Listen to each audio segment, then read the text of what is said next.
So good evening again, everyone. Thank you so much for joining us today. I really appreciate you all for taking the time out your day to come to this. Um, my name is Gabrielle Slaughter, and I serve as the lead program manager, HBCU strategist at the Andrew Goodman Foundation. I am extremely excited to be here with you all for our first event in the Changemaker Series. This is an evening where the Vote Everywhere Network is coming together in celebration of the 60th anniversary of Freedom Summer and 10 years of Vote Everywhere. One of AGF's priorities for this year is to create a civic pipeline across 16 to 25-year-olds. Mirroring the Freedom Summer movement, our goal is to make civic engagement a part of young people's lifestyle as early on as possible, including in high school and continuing into college and the workforce. Our HBCU cohort started in 2020, and we're excited to see it grow like the rest of our program has over the years. This event is just one example of programming we will be doing with the cohort in the future. The goal of this speaker series is to teach students how to become change makers, to show students the capabilities of organizing no matter what their career choice may be. Being an HBCU cohort ambassador at AGF should make you feel like nothing in life is inaccessible to you. There will be 3 different events in the Changemaker series: the Dreamer Edition, the Firestarter Edition, and the Arts and Entertainment Edition. Each event will have different speakers that embody the qualities of that specific theme. The Dreamer Edition was inspired by poet and writer Nikki Giovanni's poem Dreams. Dreaming is a common theme that we saw throughout the civil rights movement, from Martin Luther King Jr. and other notable activists. The ability to dream of a world that didn't look like a Black American's current reality in the early 60s was truly a manifestation. We are quite literally standing in our ancestors' dreams of what could be back then, which is why we've brought speakers like Jaden and Skylar to speak to you all today. They are the epitome of what it means to be a dreamer and turn a vision into your reality. I am so excited to introduce them to you all. So first, I'm going to introduce Skylar. Skylar Mitchell is a social editor, writer, and curator based in Brooklyn, New York. She studied comparative women's studies at Spelman College, where her tenure as a Vote Everywhere ambassador coincided with her work as a social justice fellow. Inspired by the linkages between media and civic policy, she crafted a series of zines to educate college students on voter suppression and civic engagement in Georgia. As a native of the DC area, she utilized her background in political administration, lobbying, and political PR to inform her early editorial writings. After graduating, Skylar joined CNN, where she wrote for the Culture Desk and served as the first ever news associate for the inaugural Race and Equality team, a reporting initiative launched in 2020 to combat the coverage gap on police brutality and racial equity stories.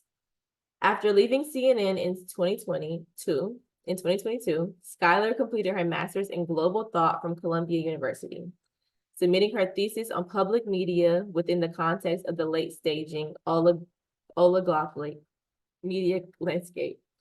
Her work registering Georgia residents to vote and engaging the racial and class implications that affect civic disparity inspires her continued work to contribute to an equitable information landscape. She is currently an editor of Then magazine at Condé Nast, as well as a part-time art curator and freelance writer across various subjects.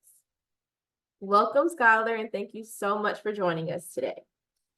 Now I'm going to introduce Jaden Alexander Cody. Jaden Cody is a second-year law student at Howard University School of Law in Washington, D.C.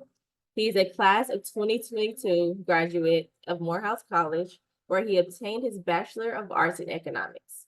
During his time at Morehouse, Jaden served in many leadership positions, including senior leadership in the Student Government Association and New Student Orientation.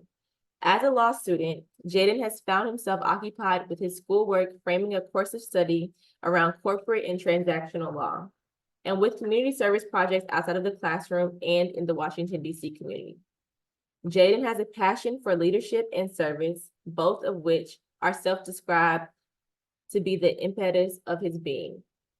Post-graduation, he looks forward to passing the bar and to taking his passion into the law. Using his knowledge and legal acumen, both in the corporate law space and in public service. His favorite quote is by Dr. Benjamin Elijah Mays: Whatever you do, strive to do it so well that no man living and no man dead and no man yet to be born could do it any better. Now let's hear from our panelists. So we'll begin with the questions. Again, thank you, Skylar and Jaden, for joining us today. I'm so excited to hear you guys' point of view from your experience being fairly recent graduates of undergrad. So first, what is your current role or program, and how did your undergraduate experience help prepare you? We can start with Skylar since I introduced her first. Oh, wow. Well, thank you. Thank you for going over my very long bio also. It is really great to see you all. Andrew Goodman Foundation and Vote Everywhere was a huge part of my undergrad experience. And I was very flattered to be selected as one of two ambassadors when I was at Spelman as part of the Social Justice Fellows Program. It was a pre-existing initiative that's gone back a few years to cultivate similar missions as Vote Everywhere. And the whole idea was to give people a project or give them a space rather. It operated as an incubator for people to work on their respective social justice projects. And I had come in with some different work that I was already doing around some themes in media, print magazines, which is an ongoing passion of mine, and civic engagement. And it was a very natural fit for me to be the first at the time Vote Everywhere ambassador. So what that looked like was me being able to expand some of the teachings that we would do as fellows about how to lobby, which is something that has a very particular set of rules in the state of Georgia. You can lobby as a civilian, as a student in the state house, and that was something I used to do during session, January through February, every year for a couple months. Session is very short, and it was really freeing in a lot of ways to have a space where people were just as nerded out about this thing that I cared about as I was, and we could talk about the disparities and the differences in the work that we were doing based on the cities that we were in, the states that we were in. And it made me a much more engaged temporary Georgian, I'll say for sure. I'm not from the state of Georgia where I went to college. I went to an amazing historical college. We both did, and all three of us did. And it was nice to get some resources rooted in this very central narrative history of civic activism at its best, I would argue, collaboration at its best, and learn how to apply that for very contemporary needs. And it was great because there were very specific things happening at the time that I was there. 2015-16 to 2019, there were two major gubernatorial races, and we got to really be involved in a timely way. And I think to this day, it's demonstrated the importance of using the skills that I have, the specific niche interests that I have, to be effective in the moment, in a very timely way, evolve to the needs of that particular time. Thank you. Jaden, you free to talk whenever. Yes. Well, first, thank you so much from the foundation for having me, Gabby for inviting me, and Skylar for even sitting on a panel with me. Even hearing your bio, I genuinely believe that this should all just be you talking. I think we'd all be better for it. But I think that my undergraduate experience, I'm born and raised in Atlanta, Georgia. So I think that you can't be from Atlanta and not grow up down the street from places like the Reverend Dr. Martin Luther King's house, um, driving on things like the Andrew Young Boulevard or Donald Lee Howell. Like, you can't hear these names and feel and help but to feel like, okay, I got to do something with my life. And then something like attending an institution like a Spelman College or like a Morehouse College, where the names that you hear are constant reminders of there is more, there's something more than just yourself. And it's not just names that you're hearing, but those are your Spelman sisters, your Morehouse brothers. And so it's like, okay, I got to live up to that now. And so I think that that was kind of what is the driving factor for at least me. There was this standard that I think Morehouse at its core holds all of its students to, that you have to be something, you have to be someone. It might not be that you are the Reverend Dr. Martin Luther King Jr. and you're going to speak behind a podium and you're going to lead a congregation and walk through the streets of DC. But it might be that you want to go into the arts, but you're going to do it just really well. And in my case, it's you're going to go into law. I think that my desire to help people is what really pushed me into going into the law. I come from a small family, but everybody in my family can sing. And so I remember being young, asking my mom, Mom, what's my gift? And she used to tell me, Jaden, you're so helpful. And as someone who has a family full of singers, being told that you're helpful is not something that you want to hear. But I think that it really does drive me for what I want to do. I love helping people. I love making sure that someone's life is better. And I've found a passion for being able to do that in the law, and make a lot of money doing it. And so I think that for me, my driving force and what I think I take from Morehouse is that I just want to do whatever it is that I'm putting my hands to exceedingly well. I want to be, in addition to all of the great alums that we hear about, that people get to read about, that I got to sit in the same on the same hallowed grounds of. I want someday that my name be one of the names that people get to utter and it just shakes someone up. I think that is my driving force. And so I'm excited to be able to do something like go to school to learn law, and go to a similar school as that of people like Justice Thurgood Marshall. So that's just another pressure that I have. But I am doing all of this. I'm going through another 3 years of school, because I want to help people, and I think that that all stems from my undergraduate career. Wow, those were such great responses. Thank you guys for those answers. I think we can move on to the next question. What does it mean to be a change maker to you?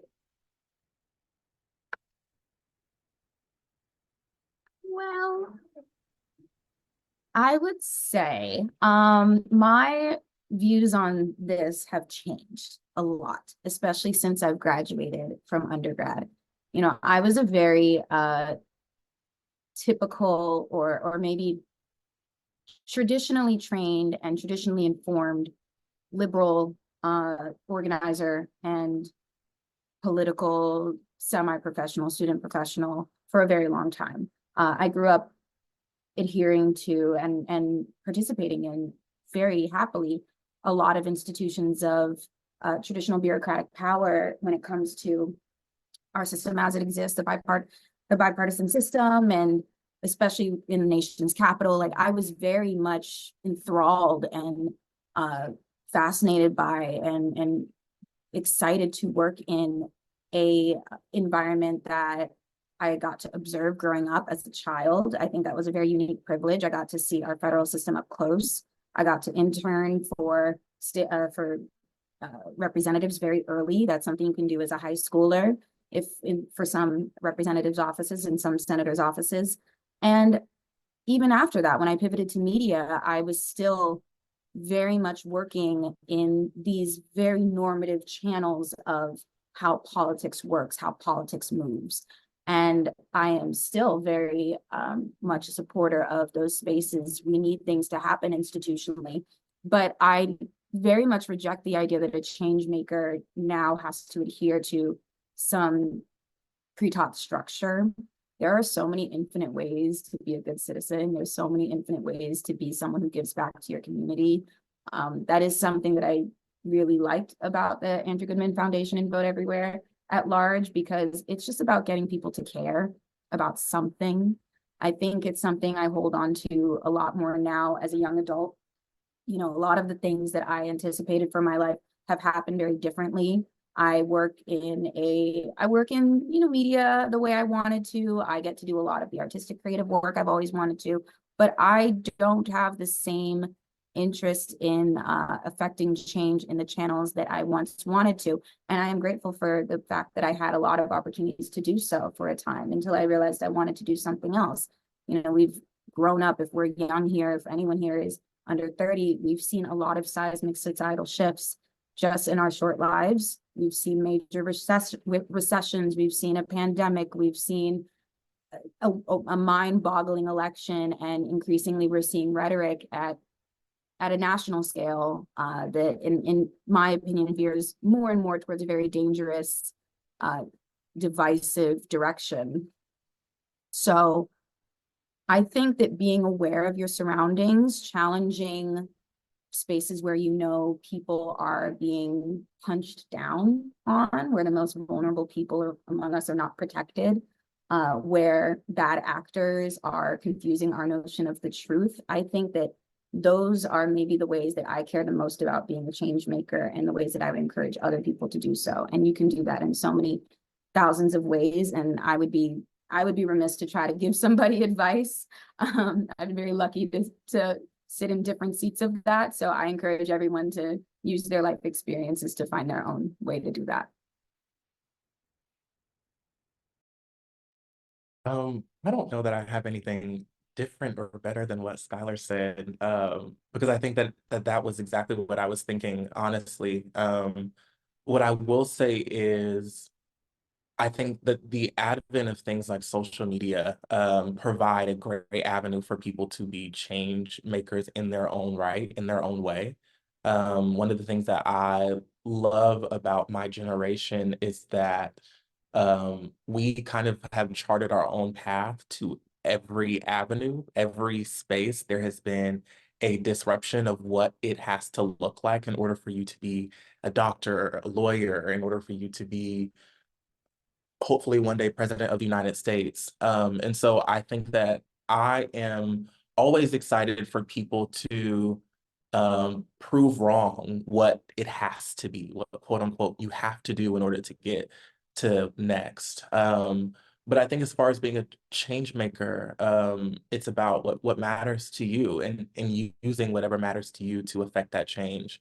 One of the most recent conversations that I had in one of my classes, it was a racial equity strategy class, was a debate about who was more impactful to the civil rights movement, Stevie Wonder or Thurgood Marshall.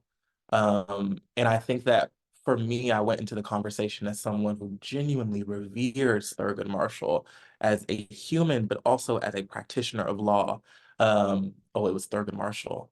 But in that moment, I was listening to my colleagues argue me down about this particular topic, about how Stevie Wonder probably did more for the scope of people who probably did not understand, did not read a single opinion that was written by Thurgood Marshall, and a lot of which probably did not care until the opinion actually affected a change in their life. And so when you think about people being able to just in their lane, do what they need to do in order to make a change, I think that that is a great example of being a change maker. I think being a change maker is you doing whatever it is that gives you joy in order to just make somebody else's life better, in order to make a change, in order to impact the next generation or impact the generations before. But I don't think I 1000% agree with Skylar that I don't think I have the license or even the acumen to be able to say that it has to be that you go to law school or that you should go to Spelman or Morehouse, because I think great change makers come out of those institutions and great change makers are in those fields, but there are other spaces that can probably do amazing work and maybe even better work. Wow, you guys are just so amazing. Okay, I'm gonna skip around with the questions a little bit because we are running short on time and I want to give students an opportunity to ask you guys questions as well. So this one is a little loaded. What is something you dream of for yourself or your community's future right now? What strategies or tactics do you use to make your personal dreams a reality? That is a weighty one, only because I think it requires me to just interrogate the personal at such a visceral level, which is in many ways, I think one of the objectives of being in action spaces, of engaging with your peers for, civic or political ends.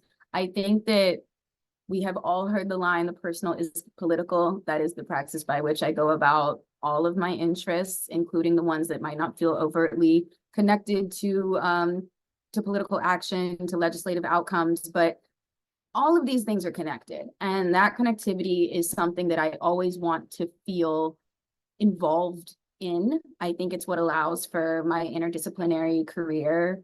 And it also in ways to just celebrate something I love about Jaden and the path that we hear, like the differences but similarities. And I think the ways that our careers operate and our goals are operating, you always can go back and forth. You can try different things. That the most well-rounded people I know are people who've lived multiple lives and multiple careers. And I think about like what I want for myself as just a professional right now. I am 26 now. I've finished grad school. I've put pause on certain things that I've wanted to do. I'm considering things I've never wanted to do before, like business school. I'm interrogating what it means to exist in a capitalism. I'm interrogating what it means if I want to be an artist. But when it comes to just bring it back to the essence of your question, Gabriella, I think it's about never feeling so siloed in your individual goals that you forget the magic that can happen and the need in many ways to engage with the communities that you feel like you belong to, in all of their multiplicities. Like I believe that we are parts of many communities. I certainly am. And I am learning just in the last year, even just being a New York resident, where you're in such a specific, heavy, like dense microcosm of people where rules exist in a very specific way. Being a part of a community here is not the same as what it meant to be a part of a community on Spelman's campus. And it's not the same as it meant with I was a part of my parents' household in DC. These are all very different spaces that I've had the privilege to live in. And I want them to all engage with each other to make me a better in a way that benefits everybody, maybe, or benefits multiple people, not just yourself. Yeah, I think that I really identify with the intersectionality. Like I think that is probably the dream that I have for my community and just the future. That people be confident in being more intersectional. As someone who is quite literally in probably what some would even deem an identity crisis, I'm going into law, but I'm very interested in fashion, really interested in the business behind it, also just the art behind it. So I'm finding a lane in doing IP work and working with the intellectual property of creatives and helping them be protected when they're going to collaborate with larger brands. So that's how I'm finding ways to bring the two parts of me together. I'm also very interested in politics. Gabrielle can probably tell you guys, I will talk to you about politics until you genuinely don't need CNN. It's not necessary. I know it all. I can talk about it all. I love to talk about it all. But I have to figure out ways, and I'm determined to figure out ways that all of the things that I love can coexist, and maybe not in the same spaces, but that they have their own lane in Jaden.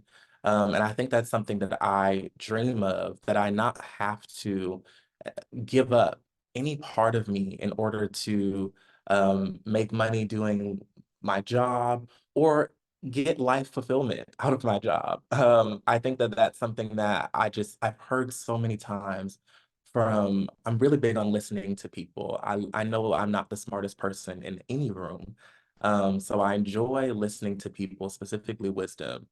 And one of the pieces of advice that I often hear is like, I wish I did, or I wish I had more time. And I think that that is something that I dream for that to no longer be a wish of people, but specifically people I hear it more often just from people younger.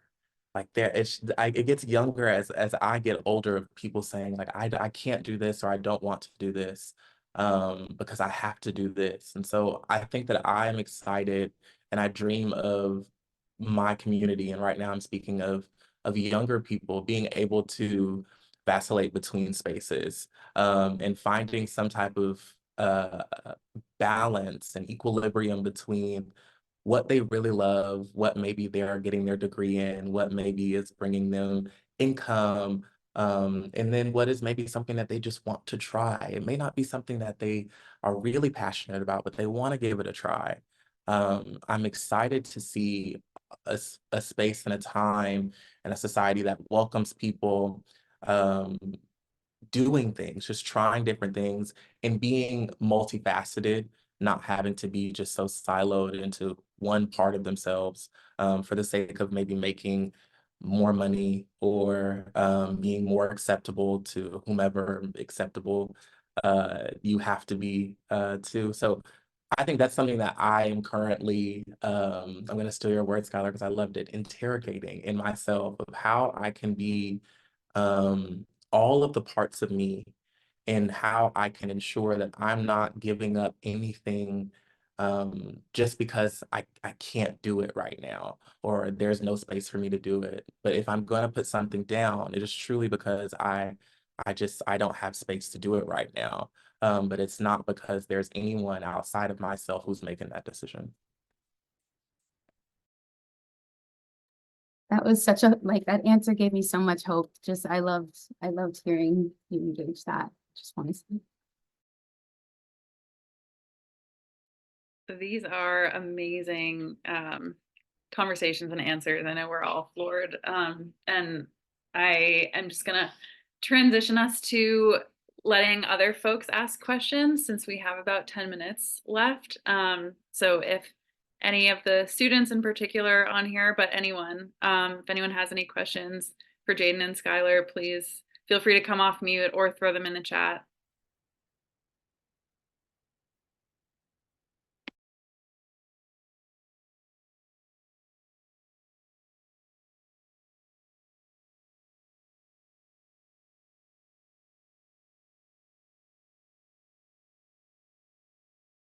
Come on.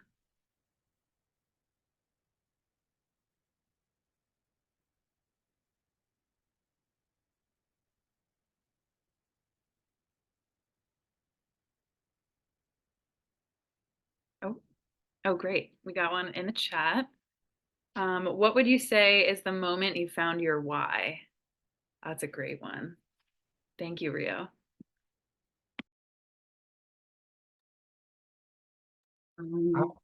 Oh, no, Skylar, you got it. No, I want you to go ahead. I've been going for this whole time. Um, I would say my why is probably not fully formed.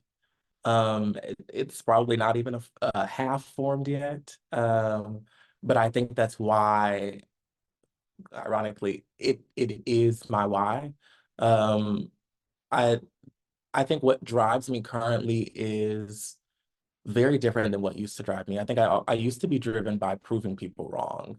I used to hate when people say, "Oh, Jaden, you can't do that." My mom is probably the largest recipient of all of the energy that went into me proving her wrong.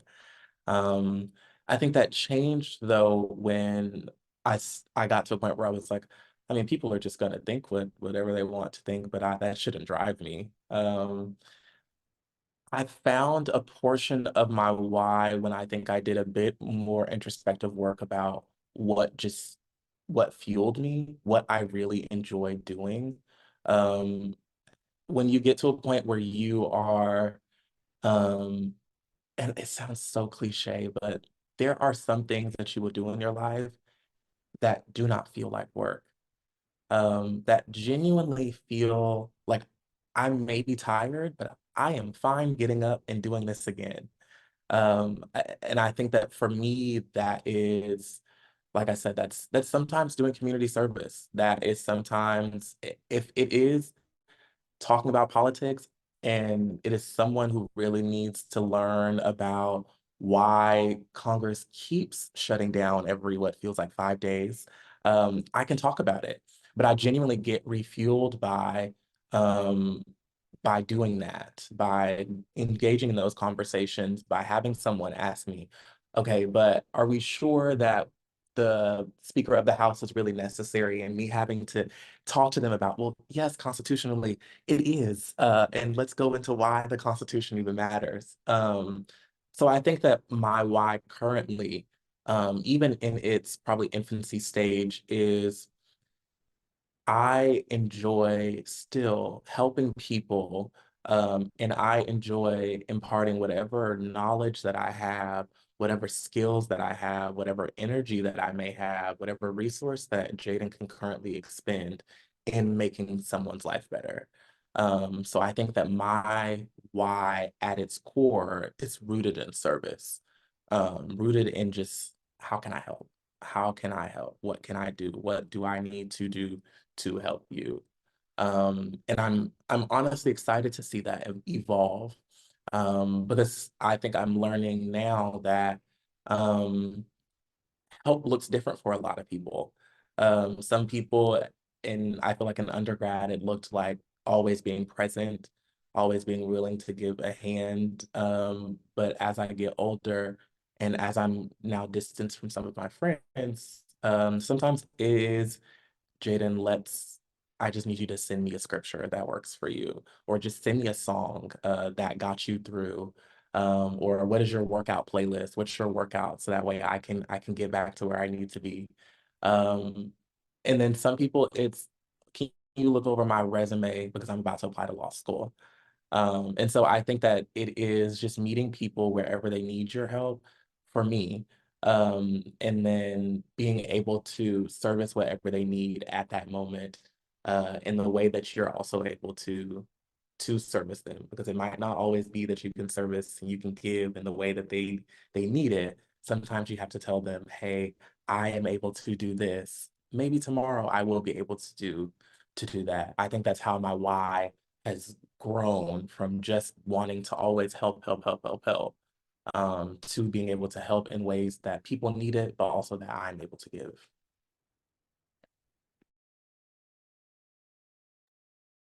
Yeah, that was absolutely beautiful in the sense that I very deeply connect, Jaden, to what you're talking about flexibility and malleability in how you give back.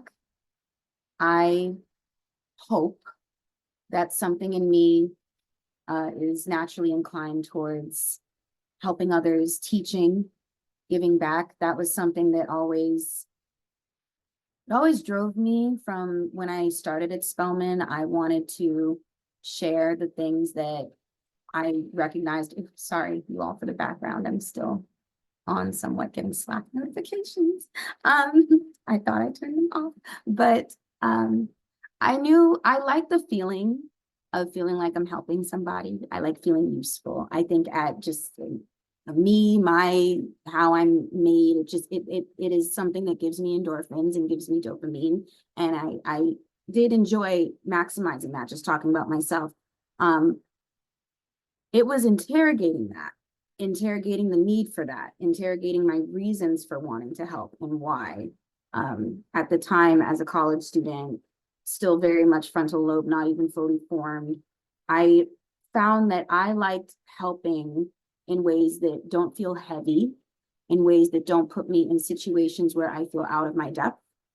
And I was very fortunate to identify some things that I really enjoyed, like lobbying, like zine making, book making, the design of materials for distribution. These were things that felt good in my body. I liked it. And from kind of indulging that, as someone who's always been pretty hard on myself and felt like giving back and doing good has to feel difficult. That was something I adhered to for a really long time, that improving myself and bettering myself had to be painful almost. I put myself in a lot of positions that I didn't love in the name of self-optimizing, in the name of productivity, and at times even of being perceived as the right type of activist, the right type of person. And I think as I've taken better care of myself, as I've been more honest about what it feels like to feed myself, I've been able to evolve into the type of teacher that I would want to have, the type of friend, the type of peer that I would want to have in my corner. And it has only intensified through the career shifts I've gone through. I joke that often, you know, I'm in every space that I think that we operate in now, especially at this phase of our 20s, where you're really encouraged to just go for it, like be really intense towards your goals. It can feel very lonely. I talk about with my friends how I'm not sure if I have mentors. I'm not sure, you know, am I doing it right? Would someone approve of how I'm going about my career? But what grounds me is returning to those habits, returning to these things that have always just felt natural. And I know that the spirit of that is accessible across so many forms. You know, the thing that makes me feel good lobbying is the same thing that makes me want to become a librarian. It's the same thing that makes me very engaged in archivization work and, you know, research and fellowships and going back to school and finishing my thesis and doing things that engage what I care about in terms of a trajectory and a chronology of Black intellectual thought, of Black femme participation in artistry and craftsmanship. These are things that are really important to me, and I would be happy doing that for the rest of my life. I think once I, you know, almost like went back and fed that inner child, that's when I remember, like, oh, you've already found your why. You just have to learn different ways to access it. Skylar, that was, I mean, just as everything that you say, it's so good. But I also think that it reminds me, I think of like where it is that our generation just is going. And why I think and I feel like every generation thinks this, but like every other generation is just so enthralled with the path that we're creating, because even in the midst of you naming everything that you named, they all just kind of still came back to center. And I think that's just what's so great about, honestly, just Black people just being just great and Black and just amazing, because we can do so many different things and excel at so many different things. And then they all somehow come together. I think that's why that quote by Dr. Benjamin Elijah Mays is so great to me, because he's like, you can do whatever you want to do, just do it well. Just do whatever you do well. So I loved it. I had to say that because that was good. Thank you. I feel so reminded that things are going to be okay. I think it's very hard sometimes to find community of people who are similarly enthusiastic, similarly holding on to optimism about the way that our participation can make the changes we want to see. I understand, not to go off on a tangent, it can feel very bleak, especially recently when we look at our political landscape. But what you just pointed to, Jaden, there are infinite ways that we can do good. So I feel like so uplifted. Thank you. And thank you for all the kind things you've said. Thank you. Of course. And even in like I don't know, I'm probably taking us down a path. But even in the space of politics, I think about often just the pendulum swinging of like we were really at a point of, and I don't even think it's like a partisan thing, of both sides being just very stuck. And I think that's a great example, even in all of the turmoil and that's happening currently. I think that we are watching, and genuinely, like, if you are interested, this is a great social experiment for what will really happen over the next 100 years in this great democratic experience, because we're watching the bipartisan problem be honestly reduced, and truly like put to the test of if this can last. But we're also watching this idea of what an established person has to do or be, or what you have to look like, or what you have to say, or what you have to have done in order to be a credible person in the political space. So I'm always excited to listen to people talk about their own political views, but also the way that they want to take up space in politics, in society. Because I always tell people that as someone who genuinely studies the strategy of politics, I am at a loss for what it is that you have to do to become X and enter any elected position now. or what it is that will happen next in enter any branch of government. Because it genuinely is there's currently a rewriting of the script.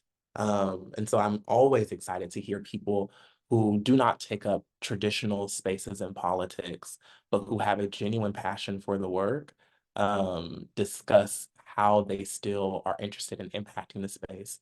So I just had to say that because genuinely, I love everything about what you're doing, Skylar, and the emphasis in which you do it under. Thank you. I really feel the same way. I look at all of my peers, including you, Gabrielle.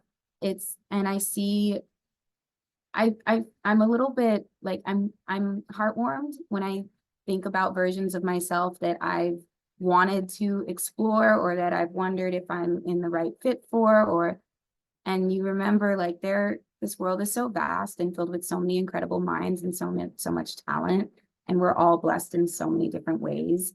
And whatever happens with like our individual lives and our individual paths, all I want is just to see us doing great. I just want to see my peers who share the collective politic, who share, I think, an ethos that we all care about Blackness, about in helping people, about just being good citizens, about trying to be teachers. And I am genuinely I feel better than I did when I got on this call, because I know I'm remembering like, oh yeah, my peers were great. Everything's going to be fine. Everything's in incredible hands.